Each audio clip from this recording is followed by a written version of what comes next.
오늘 본문은 어제 본문에 이어서 이스라엘 백성들이 자신을 둘러싸고 있는 대적들을 물리쳐 달라고 하나님께 기도하고 있는 내용이죠. 지난 시간에는 어떻게 그들을 징계해 달라고, 자기를 둘러싸고 괴롭게 하는 대적들을 징계해 달라고 하나님께 기도했습니까? 이전에 있었던 여러 나라들, 여러 민족들, 여러 사람들을 이야기하면서 하나님이 그들을 벌하신 것처럼 이들도 벌해 주옵소서라고 하나님께 기도했어요. 자, 그런데 이런 기도가 계속되고 있는데 오늘 보면 13절에서는 어떻게 기도합니까? 나의 하나님이여, 그들이 굴러가는 건불 같게 하시며 바람에 날리는 지푸라기 같게 하소서. 여러분, 건불이나 지푸라기는 어떻습니까? 바람이 살짝만 불어도 그냥 이리 굴렀다가 저리 굴렀다가 이리 날아갔다가 저리 날아갔다가 하는 것을 보게 되죠. 그것이 바로 건불과 지푸라기인 것처럼 저들도 조그만 일만 있으면 그 일로 인해서 그저 이리 휘청하고 저리 휘청하고 저리 날아갔다가 이리 날아갔다가 하게 해달라라는 말이, 실제로 시편 1편 4절 5절에도 보면 악인들은 그렇지 아니하며 오직 바람에 나는 겨와 같도다. 악인들의 모습에 대해서 이야기하는데 그 악인들을 어떻게 표현해요? 바람에 나는 겨. 그냥 바람 한번 불면 그냥 휙 날아가 버리고 마는. 지금 시인은 역시 그 내용을 생각하면서 하나님, 저들로 하여금 건불 같게 해주시고 지푸라기 같게 해주소서. 조그만 일만 생겨도 견디지 못하고 그것 때문에 요동하는 그런 삶을 살게 해달라라고 하나님께 기도하고 있는 모습을 보게 돼요. 반대로 의인은 어떠하다고 시편 1편에서 이야기하죠. 시편 1편 3절에 보면 그는 시냇가에 심은 나무가 철을 따라 열매를 맺으며 그 잎사귀가 마르지 아니함 같으니 그가 하는 모든 일이 다 형통하리로다. 자, 여기서 악인은 어떻게 이야기하고 있어요? 시냇가에 심은 나무처럼. 그래서 철을 따라 열매를 맺는 그런 삶으로 묘사하고 있죠. 그런데 건불과 지푸라기는 어떻습니까? 건불과 지푸라기는 언뜻 보면 수풀처럼 보여요. 그러나 사실은 어때요? 뿌리가 없죠. 땅에 박혀 있지 않죠. 그러므로 금방 햇빛 한번 나면 어때요? 시들어버리고 말라요. 뿐만 아니라 열매는 더더욱 꿈도 꾸지 못하죠. 그래서 이 악인의 삶을 건불 같게 지푸라기 같게 해주소서라는 것은 뿌리가 없는 건불처럼 지푸라기처럼 열매가 전혀 없는 그런 삶이 되게 해달라라고 기도하고 있어요. 또 이 건불하기나 지푸라기는 어때요? 불만 붙었다 하면 삽시간에 다 없어져 버리죠. 건불, 지푸라기, 여러분 그것들을 아궁이에 넣고 태우는 모습을 생각해 보세요. 삽시간에 없어지고 말아요. 자, 그래서 시인은 계속해서 뭐라고 기도합니까? 14절 15절 보시면 삼림을 사르는 불과 산에 붙는 불길같이 주의 광풍으로 그들을 쫓으시며 주의 폭풍으로 그들을 두렵게 하소서. 자, 건불과 지푸라기의 특징을 이야기했어요. 바람 한번 불면 미풍만 불어도 이리 날아갔다가 저리 날아갔다가. 그런데 그들에게 무엇이 불게 해달라고요? 광풍으로, 폭풍으로. 미풍만 불어도 그렇게 되는데 광풍과 폭풍이 불면 어떻게 되겠어요? 햇빛만 비춰도 금방 시들어버리고 마는데 거기에 삼림을 사르는 불과 산에 붙는 불길이 임하면 어떻게 되겠어요? 여러분, 여기 산에 붙는 불길이라는 것은 화산이 폭발해서 나오는 그러한 뜨거운 열기를 말해요. 그러면 이 건불이나 지푸라기는 재도 남지 않고 없어져 버려요. 저 악한 자들로 그렇게 되게 해달라라고 기도하고 있는 것을 보게 됩니다. 정말 아무것도 남지 않고 다 사라져 없어지게 해달라라고 기도하는 것이죠. 자, 이런 기도는 여기서 끝나지 않아요. 16절 17절에는 또 뭐라고 말합니까? 저들로 하여금 수치를 당하게 해주소서. 한 번만 그렇게 기도하는 것이 아니라 두 번이나 반복해서 그렇게 기도하는 것을 보게 돼요. 16절 17절 읽어볼게요. 여호와여, 그들의 얼굴에 수치가 가득하게 하사 그들이 주의 이름을 찾게 하소서. 그들로 수치를 당하여 영원히 놀라게 하시며 낭패와 멸망을 당하게 하사. 이런 기도의 내용을 통해서 우리가 먼저 한 가지 알아야 될 것은 무엇인가? 하나님을 대적하는 자들이 받는 벌, 하나님의 백성들을 대적하는 자들이 받는 벌이 얼마나 무서운 것인가 하는 것을 우리에게 가르쳐주고 있어요. 이스라엘 백성들이 지금 하나님께 드리는 기도이지만 이 기도를 여기에 기록하고 있는 이유는 하나님을 대적하는 자들은, 그리고 하나님의 소유된 하나님의 백성을 대적하는 자들은 이렇게 될 것이다 라고 우리에게 말씀해 주고 있는 것이, 하나님을 대적하는 자들은 이처럼 무서운 벌을 받게 된다, 하나님의 소유된 백성을 대적하는 자들은 이처럼 무서운 벌을 받게 된다 하는 것을 우리에게 가르쳐 주고 있어요. 여러분을 대적하는 어떤 대적들이 있습니까?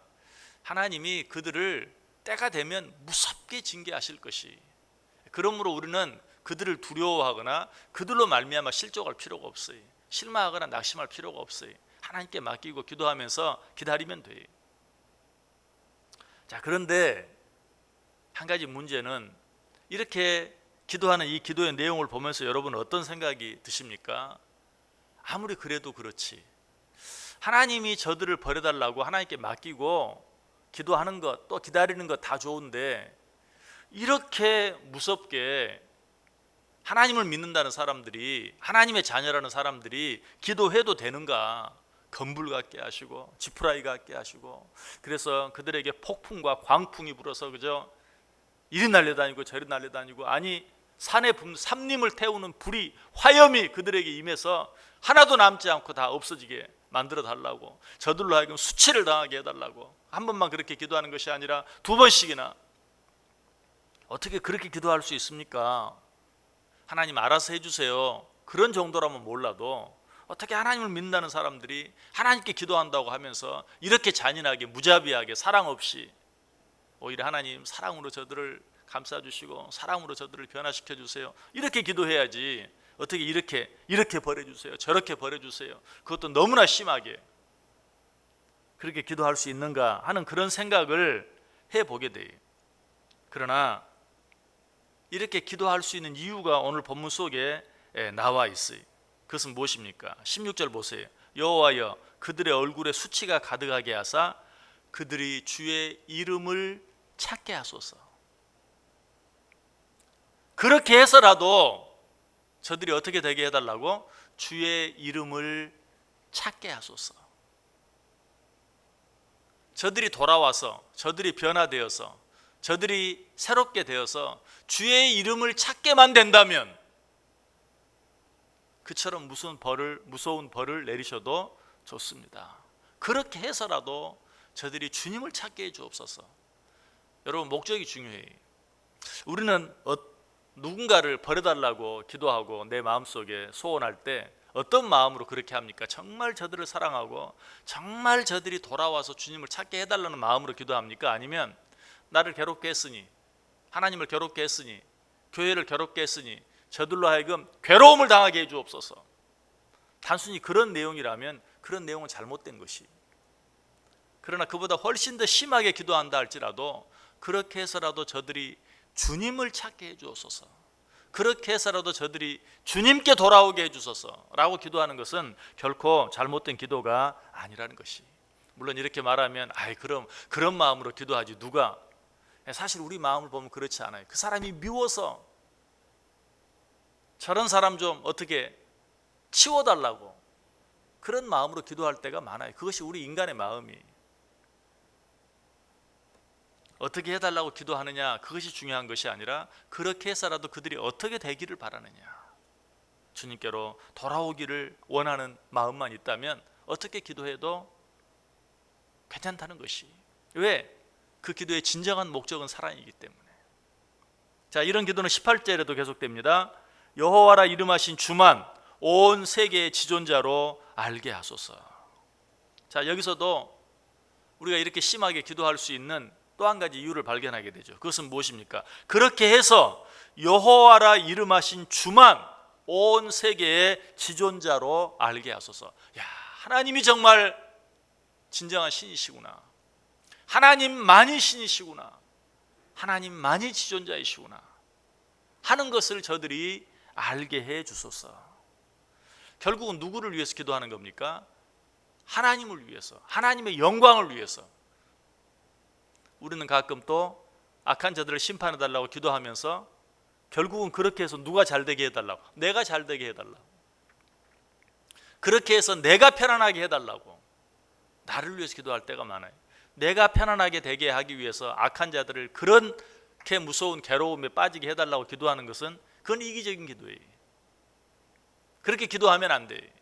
그러나 하나님, 그렇게 해서라도 하나님만이 지존자이신 것을 그들이 알게 해주소서라고 기도한다면, 하나님의 영광, 하나님의 나라를 위해서 그렇게 기도한다면 얼마든지 그렇게 기도할 수 있다는 것이, 오늘 이 말씀을 통해서 우리의 모든 기도가 무엇을 향해야 하는가? 두 가지. 악한 자들이 돌아오게 해주소서. 또 한 가지는 그렇게 됨으로 말미암아 하나님의 영광을 받게 해주소서.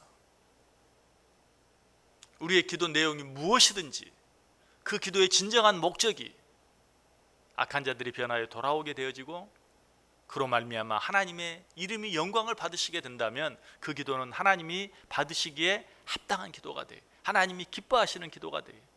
하나님이 받으시기에 합당하고 하나님이 기뻐하시는 기도를 드리면 어떻게 되겠어요? 그 기도는 응답이 되죠. 뿐만 아니라 저들이 변화되어져서 하나님의 영광이 드러나게 하소서라는 기도는 결국 누구를 높이는 기도입니까? 하나님을 높이는 기도예요. 그런데 하나님께서는 뭐라고 약속하셨습니까? 너희들이 나를 높이면 나도 너희를 높여주겠다. 결국 이런 기도를 드리는 자들은 하나님이 높여주신다는 것이, 자기를 높이려는 기도는 응답되지 않아요. 그 기도로 말미암아 내가 높아질 수 없어요. 그러나 하나님을 높이려는 기도는 응답되어줄 뿐만 아니라 하나님이 그런 자를 높여주신다. 새벽마다 하나님 앞에 나와 기도할 때 드리는 내 기도가 어떤 기도인지 한번 확인해 보세요. 그 기도가 정말 누구를 위한 기도이든지 그 사람이 하나님께 돌아오기를 바라는, 하나님과 가까워지기를 바라는 마음으로 드리는 기도인가?